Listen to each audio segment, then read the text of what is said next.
my own a little bit better or easier. Sometimes membrane sweeps can make you labor longer, but not always. It depends on your body. I feel like it would help my water break easier. I mean, they could go in and do that, and your water could break immediately. It's happened to women before. So, it might not, it may. It depends on you, like, and how dilated you are. You have to be at least 2 to 3 centimeters dilated already for them to go in and do a membrane sweep. So if you're already at the point where your cervix is dilating to a 2 or a 3, you will have that option if you're further along enough, like 37, 38 weeks, to have that membrane sweep done. And some women may not be that dilated until they're around their 40th week. But for women that have the history of dilating earlier, and the more babies you have, you tend to do that. You will have that option whenever your body starts to do that. So if it's at 37, 38 weeks, you will have the option at that time to have that membrane sweep done if you want it done. So they'll probably look at me around 37, 38 weeks and give me that option because that's usually when my body starts to dilate. And if I'm really good about taking care of myself this time around and I'm really good about being active, I will most likely have that opportunity at that time. So, because that's usually when your last appointment is around 38, 39 weeks. And then after that, it's whenever baby comes. So, there, we'll go in there and do their little magical thing called a membrane sweep. Because it doesn't really hurt the more dilated you are when they do that. The less it hurts. The less dilated you are when they do a membrane sweep. Oh, honey, it's gonna be uncomfortable like a motherfucker. That's gonna hurt. Because they're sticking their fingers through your cervix at that point. So, if you're not very dilated, woo, that's gonna hurt. And expect some bleeding from it too when they're sticking their fingers up that far. So, expect there to be some bleeding, expect there to be some trauma to your cervix a little bit from sticking it up there. That's usually how it works. But it can be effective for some moms. So if you are dilated enough, and I mean, there's enough research, believe it or not, on dilation for it to be safe. If they don't think it's safe for you, they won't offer it. So if they think a membrane sweep would be dangerous, so like for example, you have polyhydramnios, they were still offering me a membrane sweep. So, but certain things, though, about it can be more helpful than harmful.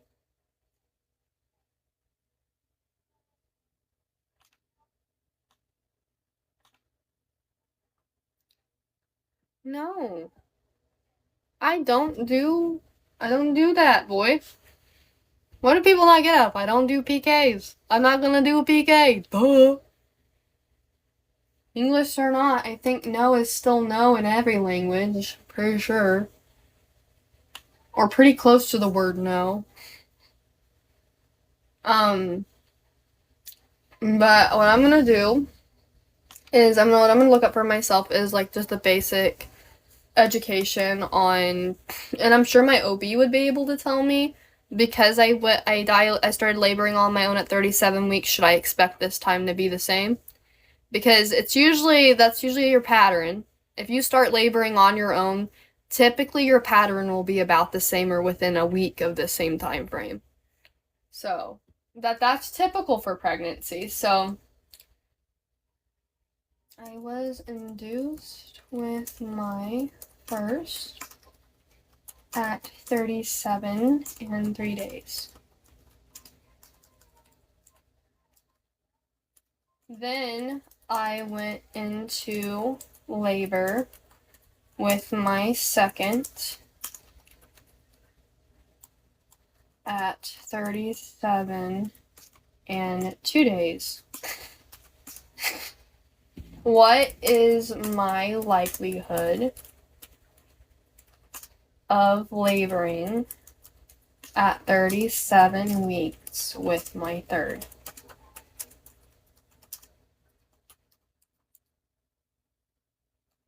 So this will kind of like be able to dumb it down to me. The likelihood of laboring at 37 with your third pregnancy is influenced by several factors, including your previous experience, medical history, and health of both you and baby. Previous inductions. Inductions at 37 weeks have been successful in some cases, but the timing can vary. If you were induced at 37 weeks for your first two pregnancy, it may be reasonable to expect a similar outcome with your third pregnancy. Medical history. Conditions such as gestational diabetes, high blood pressure, or other complications can affect the timing of labor. Discussing your medical history with your healthcare provider can provide more personalized information. Health monitoring. Regular monitoring and communication with your healthcare provider can help manage any potential complications and improve the chances of successful labor at 37 weeks. It's important to note that while previous experiences can be helpful, they do not guarantee the same outcome. Your healthcare provider will assess your current health and baby's condition to determine best course of action for your third pregnancy. That's not what I asked you, dumb thing.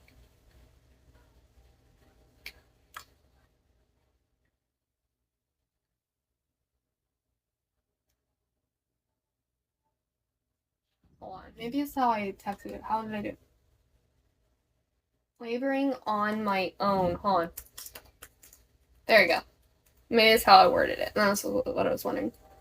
Inducing a labor at 36 is common practice could be necessary for medical reasons. Own at 37 weeks through pregnancy will depend on several factors.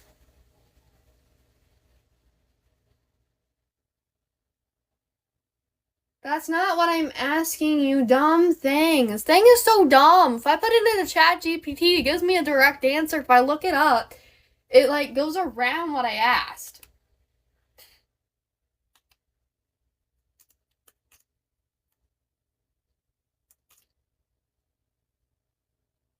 There. Maybe I need to really word it a specific way.